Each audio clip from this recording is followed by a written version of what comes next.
اعوذ باللہ من الشیطان الرجیم بسم اللہ الرحمن الرحیم السلام علیکم ورحمۃ اللہ۔ 5 منٹ عربک کی چوتھی کلاس کے ساتھ دوبارہ حاضر ہیں۔ پچھلی کلاس میں ہم نے یہ سمجھا تھا کہ کلمے کی 3 اقسام ہوتی ہیں، اسم، فعل اور حرف۔ ہم یہ بات سمجھ چکے ہیں اسم کیا ہوتا ہے، فعل کیا ہوتا ہے، حرف کیا ہوتا ہے۔ آج سے ہم اسم کے حوالے سے مزید بات کریں گے اور اسم کو مزید سمجھنے کی کوشش کریں گے۔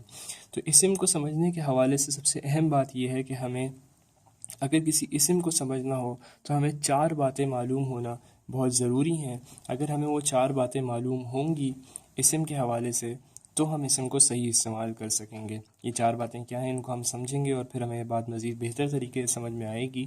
لیکن 4 باتیں اگر ہمیں اسم کے حوالے سے معلوم نہ ہوں تو ہم اسم کو جملے میں صحیح طور پر استعمال نہیں کر سکتے، اور میں یہ چیز جو ہے اردو کی مثالوں سے سمجھانے کی کوشش کروں گا۔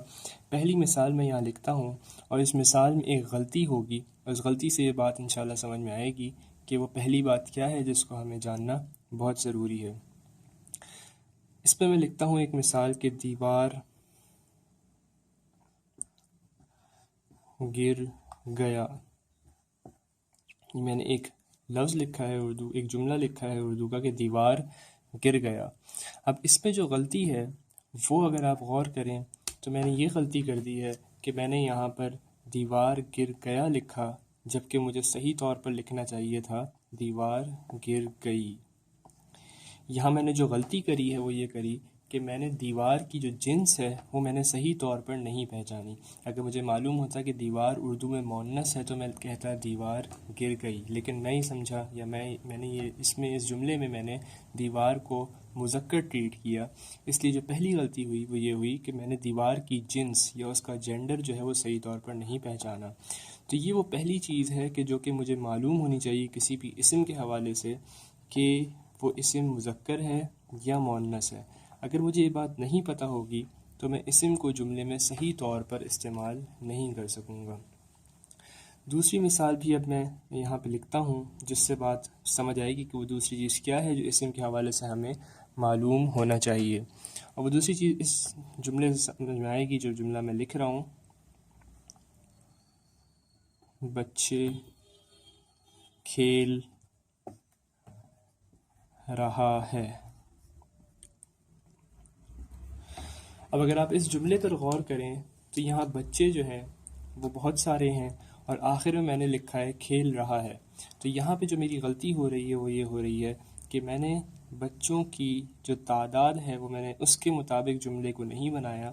مجھے یہاں پہ لکھنا چاہیے تھا بچے کھیل رہے ہیں، تو یہ بھی مجھ سے غلطی ہو گئی۔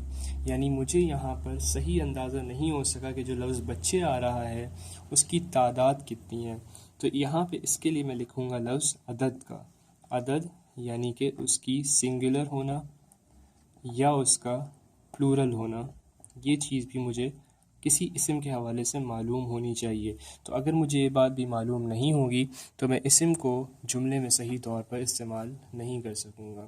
اور جو تیسری مثال ہے اس کو سمجھنے کے لیے انگلش کی کچھ مثالیں میں لکھتا ہوں کہ ہم آرٹیکلز پڑھتے ہیں انگلش میں اور وہ اس طریقے سے لکھا جاتا ہے۔ مثال کے طور پہ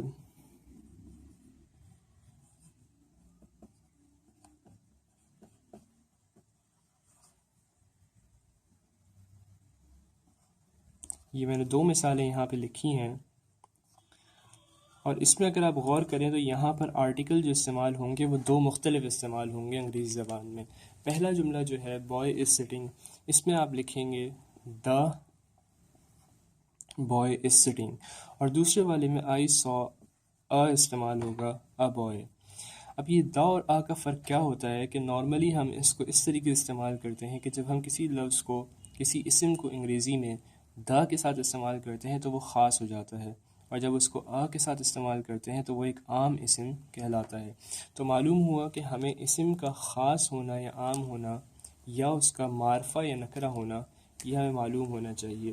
اس کی مثال اور بھی دی جا سکتی ہے، لیکن ابھی میں یہیں تک رکھوں گا کہ اسم کا معرفہ یا نکرہ ہونا بھی ہمیں معلوم ہونا چاہیے۔